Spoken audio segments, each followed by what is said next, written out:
কোনো রকম মশলা ছাড়া নিরামিষ শাপলা ভাজা তৈরি করে আজকে আপনাদেরকে দেখাবো। তো প্রথমেই শাপলাটাকে ভালো করে কেটে ধুয়ে পরিষ্কার করে নিয়ে তার মধ্যে স্বাদ মতো নুন আর পরিমাণ মতন হলুদ দিয়ে হাত দিয়ে চটকে 10 মিনিটের জন্য রেখে দেবো। ঠিক 10 মিনিট বাদে দেখবো অনেকটা জল বেরিয়েছে, এই জলটা ছেঁকে ফেলে দেবো।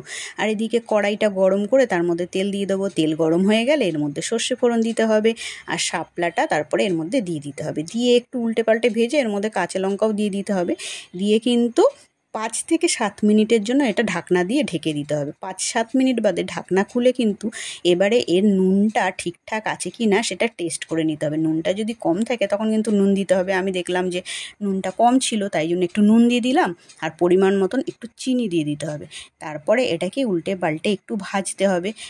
ভাজার পরে কিন্তু এর জলটা পুরোটা টেনে যাবে। তারপরে এটা একটা বাটির মধ্যে নামিয়ে নিয়ে গরম গরম ভাতের সঙ্গে খেতে হবে। দারুণ স্বাদের লাগে। আপনারাও তৈরি করে খেয়ে দেখুন, আশা করি ভালো লাগবে।